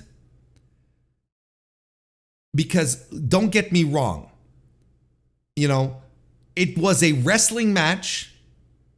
People doing the most standard, average, acceptable, nondescript pro wrestling stuff. Putting it together into a 15-minute match. And it is devoid of everything that makes a wrestling match special. Emotion. For instance. Intensity. It's nothing. So when I say this was the best bog standard wrestling match I have seen in a long time, I mean that this is just it is the most standard stuff. This is what you tell an AI to put together a 15-minute wrestling match, and this is probably what he'd do. Just stuff happening, not necessarily all connected, no emotional investment, crowd barely into it, guys doing stuff. I know look, LA Knight is going to get over on his charisma, on his catchphrase, and good for him, because there's precedent for that in pro wrestling. I don't have a problem with that necessarily. But he'll get over being a very mid wrestler, very, very mid wrestler, but he's going to get over because he does the things that WWE fans love. If The Miz was able to have a career in WWE as being he himself a terribly mid pro wrestler, I don't see why LA Knight wouldn't be able either. Anyway, didn't care much for this. This sort of brought me down from the cage match high. And Rey Mysterio successfully retaining the U.S. title against Austin Theory would not elevate my spirits either. This was, again, pretty damn standard. Pretty basic stuff. Am I watching a pay-per-view right now, or I don't know? And listen, the more I see Austin Theory in these quote-unquote big-time matches, the less I see these star qualities that WWE fans keep telling me that he has. I don't see them. He's a vanilla guy whose character work is forced and rehearsed. His wrestling is fine, and it is uninspired. That's all. And honestly, I'm starting to believe that only true diehards continue to believe that Austin Theory is going to be a superstar. I've said this multiple times. If the company decides you're going to be a star, you're going to be a star whether the audience rejects him or not. That's just how it's going to happen. I've had so many people over the past 2 years tell me, Austin Theory's the guy. He's the next guy. Look, he's got all the tools. Look, he's got the looks. He's got the charisma. And I'm like, I don't see anything to the degree that you are talking about. To be a superstar for this company, be the face of the company, I don't see it. But then again, it doesn't matter. Because if the company decides he's going to be the guy, he's going to be the guy. That's all.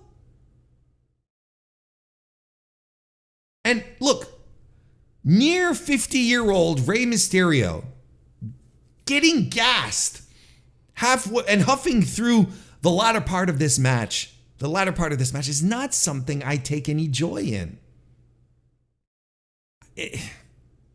I don't know why they decided, I don't know why they decided to give Rey a singles run with a championship. I don't understand anything in this company, really. I mean, and God bless Rey. He is one of the greatest of all time. He really and sincerely is.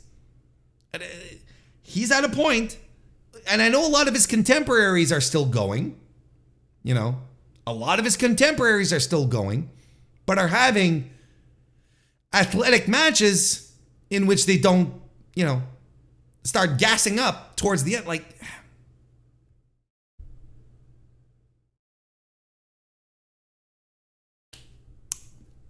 I don't know. I don't know what to tell anyone here. I didn't care for this match. Now, the undisputed tag team titles, where the Judgment Day defeated Seven Owens and Sami Zayn. Sami Zayn and Kevin Owens ruled. I thought it rocked.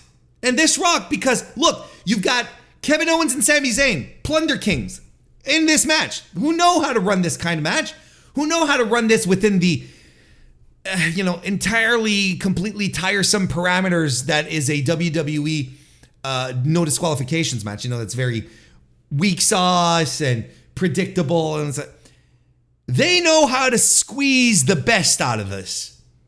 Guys who've been up and down this road. Because, look, I cannot get excited for no DQ matches in WWE. I don't know who does. You get a Terry Funk tribute show, match, I should say, a couple of weeks ago on SmackDown. It's a no DQ match. I'm like, oh shit, Terry Funk. And there is one table break spot in the entire match. That's all. No chair shots, no nothing. Not even, barely people being thrown into the guardrails. Just the hard, look, this is a company that should not be doing no DQ matches because they stink. We look at, especially when compared to what the other company does. These things are soft. But Kevin and Sami here got the best out of it. And it rocked. And it rocked even more because the audience was into it. Again, just like the meat match on All Out, the audience helped elevate this match. I was into it. This was fun. And I'm putting the onus on this match being as good as it was on Sami Zayn and Kevin Owens. Tope con Hilo by Sami Zayn early on, and then the plunder comes out. Kevin Owens reveals a Terry Funk t-shirt to no reaction from the crowd. It's a WWE crowd. What do you want? They brawl into the arena. Dominic gets involved, of course. The Judgment Day toss the champs over the barricade, and in your sports entertainment bit of the night, Sami and KO pop back up from behind the barricade in Penguins jerseys, complete with hockey gloves and sticks, to a huge reaction from the crowd. And you know what? I'm like, it's all right. I don't want to go too hard on it, too corny. Because I'm like, what if the best friends had done this? I'd probably be like, it's pretty fun. Right? I look at this and I'm like, it's pretty fun. It's good. And Kevin Owens split open. Seems accidental. But he's covered in blood. And they're not stopping the match. I'm like, oh my God. They're actually letting blood on their TV. Corey Graves even references, he says Crimson Mask on Kevin Owens. I'm like, holy shit, we're leaning into it. Let's go. And you know what? Here's the thing. Blood does make these matches better, folks. It does. It inevitably does. Every single fucking time. I look at it and like, all right, now this is getting dirty. Now we're getting into it. Back in the ring, Damian Priest slams Sami Zayn on some upright chairs. Cool spot. And Kevin Owens, this maniac from my home province, swantons off a balcony through a table on which Dom Mysterio is laying on, and his body, KO's body, goes splat. Fantastic spot. Back in the ring, Sami Zayn starts landing exploders right and left. Then all of Judgment Day gets involved. Rhea comes in. She spears Owens through the barricade, right through the barricade, take a shot. JD McDonough is here because he's friends and he's complicating matters as well. He's making Damian Priest aggravated and whatnot. But Dom briefcases Sami Zayn across the skull, and Finn Balor covers him for the win. Judgment Day has all the gold. I like this match. I really did. This was the final highlight of the show. I thought the cage match was tremendous. I thought this match was tremendous. And now Judgment Day, they have the tag titles. They have Money in the Bank. They have the Women's World Championship. They have the NXT North American title.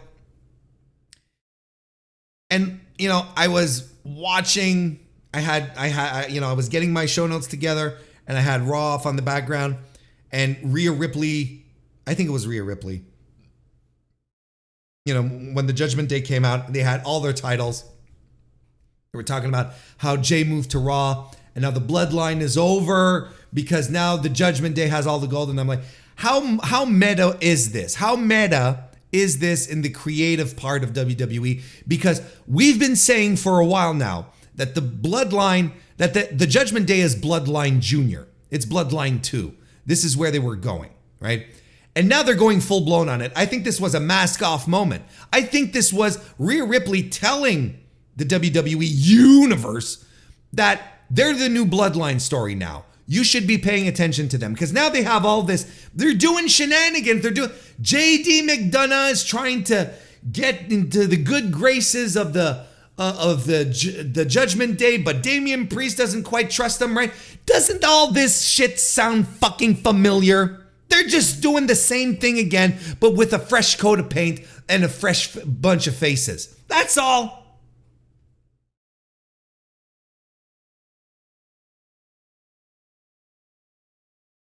Women's World title match. Rhea Ripley successfully retained against Raquel. Look, Rhea Ripley is the coolest person in WWE. There is no one who looks and acts as cool as Rhea does. No one. It's effortless. She doesn't even try. There's some wrestlers in this company, some of the top people, who try really fucking hard to look cool, to be cool, to act cool. Rhea doesn't. She doesn't have to. She doesn't have to try. It's incredible how natural this woman is. Raquel Gonzalez, on the flip side, is the opposite. She, like Austin Theory, is someone who baffles me because I do not understand the major appeal.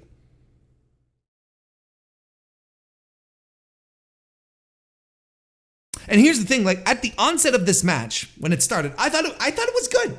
I thought this was, pulling some stuff, and I was like, oh, this is really interesting. But then it started to drag, and it just dragged. And it's like just unimaginative, bog standard stuff again. Again, I'm just watching really ordinary, and in this case, kind of boring pro wrestling.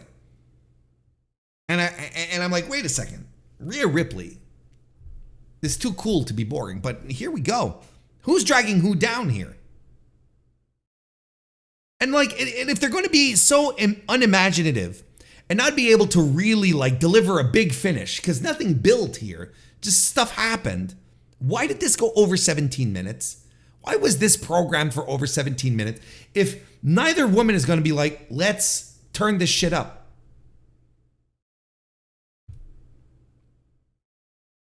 And I don't think the crowd was into it too much. They were chanting for Rhea,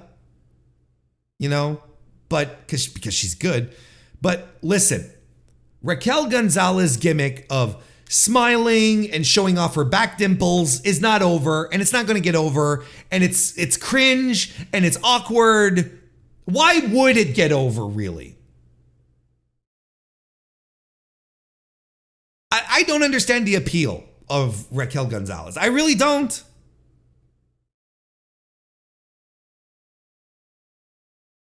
And then Seth Rollins retained the World Heavyweight Championship by defeating Shinsuke Nakamura. Shocker. Another womp womp for Shinsuke.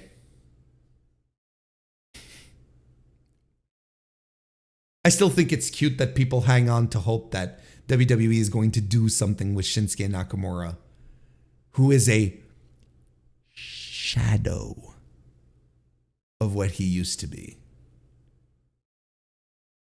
And I don't know. Look, I don't know if it's his body. I don't know if it's his mental. If he doesn't even give a shit about the effort. I don't know.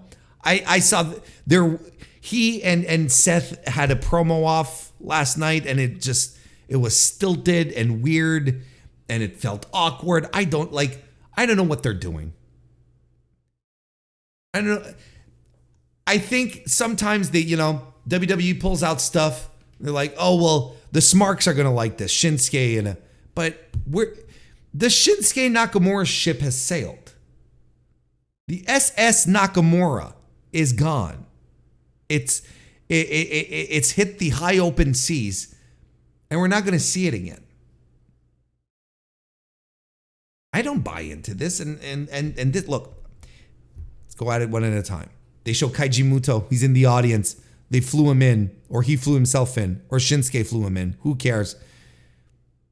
He's in the audience.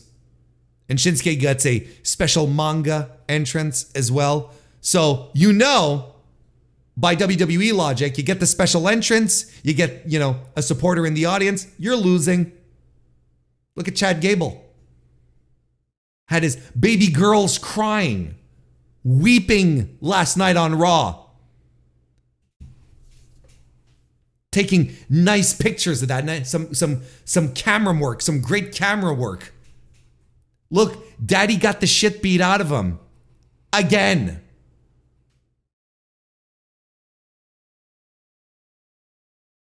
So the story here is that Seth Rollins has a bad back, right? And the way they're putting it over, it sounds like he's crippled.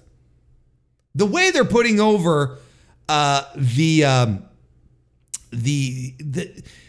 way they're putting this back injury over, it's like Seth shouldn't even be in a ring, right? And the thing, people are convinced the back injury is real, and maybe it is. Maybe there's a part of it that is, but then I'm seeing him do kip-ups. I'm seeing him do dives. I'm like, how injured could he be?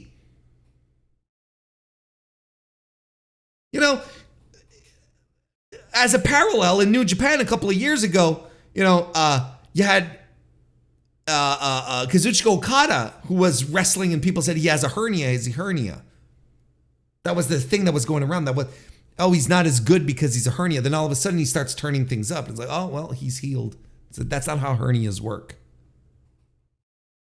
A lot of people got worked. I got worked on that. Trust me. So I don't know. Rollins did a bunch of callbacks to Shinsuke's New Japan opponents, right? Sling blades and high fly flows and rainmakers, to the complete indifference of the WWE crowd, of course. Like, this is the audience, right? That says that New Japan is, an indie. Who are these guys? What are the stories, so on and so forth. Why the fuck would the WWE audience give a shit about Seth Rollins pulling a rainmaker on Shinsuke? I saw it, was like, I did one of these, and hey, wrote it down in my notes. That's why I'm talking about it today. Why would the WWE audience give a shit when they are isolated in their bubble and they like it there?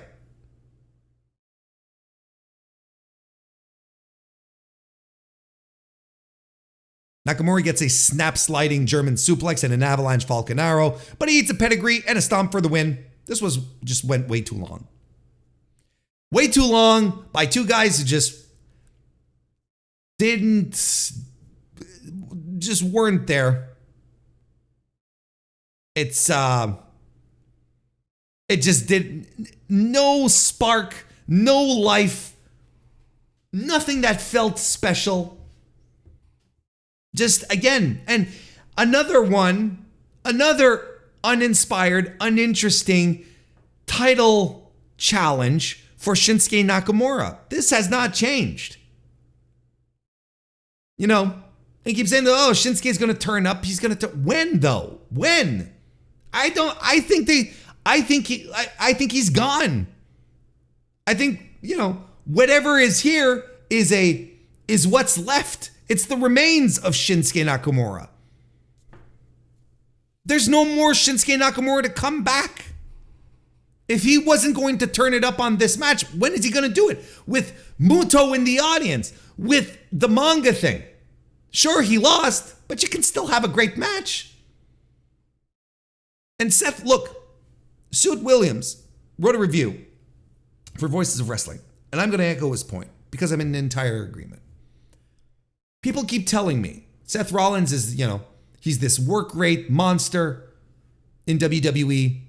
Turns out these great matches time and time again. Where is the all-time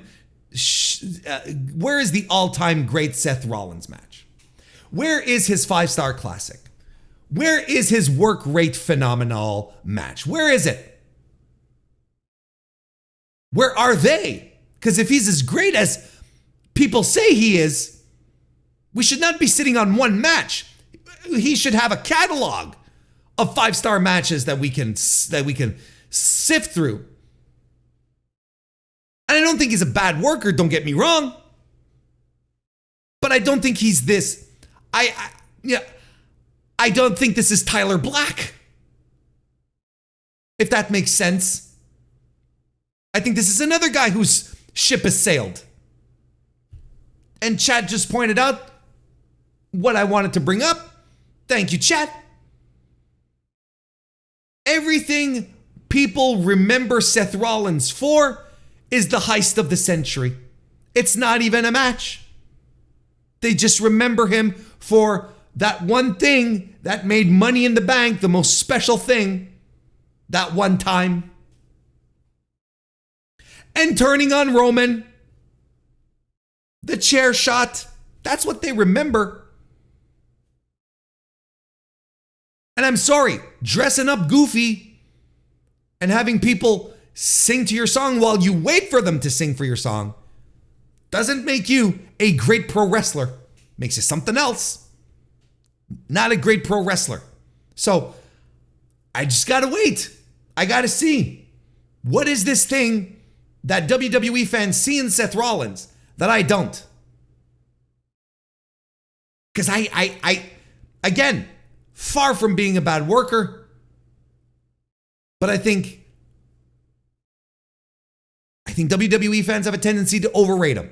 And I think there are better workers than him in that company. And there are better workers who have had 5-star matches. Memorable classics. And they're not even all on the main roster either. I'll leave it at that. That was WWE Payback 2023. It was a show that I don't think is good outside of 2 events. Like the cage match and the no DQ tag match, shining beacons of light, because everything else is so average and boring. No reason to watch this entire show. Seek out those 2 matches. Have yourself a nice little time. It'll only take away like a half hour of your day. If you cut out the entrances and all that, of course. There you go. It's a show that no one will ever speak of ever again.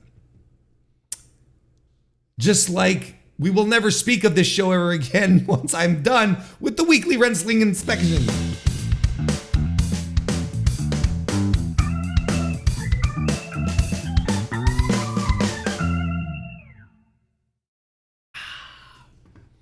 What a show, what an evening for recording here on the Mr. Warren Hayes Show channel. That's what we do every Tuesday night at 7 p.m. Eastern. It's recorded live, and then we cut out the long bits and we keep only the best bits. So if you ever want to come hang around with the long bits, you're more than welcome to. Tuesday night, 7 p.m. Eastern, youtube.com/MrWarrenHayes is where we record everything. And if you're watching this on YouTube right now, consider leaving a like one more time and maybe even a subscription if you're new here. I would appreciate. I would be honored to have your patronage, to be perfectly honest. The same thing if you're listening to this on your favorite audio podcast platform, whatever. 5-star reviews on Apple Podcasts and 5-star ratings on Spotify are also, as the kids say, dope as hell. The kids don't say that. I will be back on Thursday for my weekly Dynamite review. Very excited to see what Dynamite is going to look like this week, how it's going to feel. I'm very excited to talk about it. Same thing with Collision. I review that on Sundays, though. So there's still more good stuff to come from your pal, Mr. Warren Hayes, this week, as every week. Otherwise, I'll be back next Tuesday for another recording and more fantastic shenanigans. But hey, thank you all so very much for listening, watching. Hey, why not doing even both? I appreciate it a great deal. Hope you all have a great rest of your week. And I will see you next time.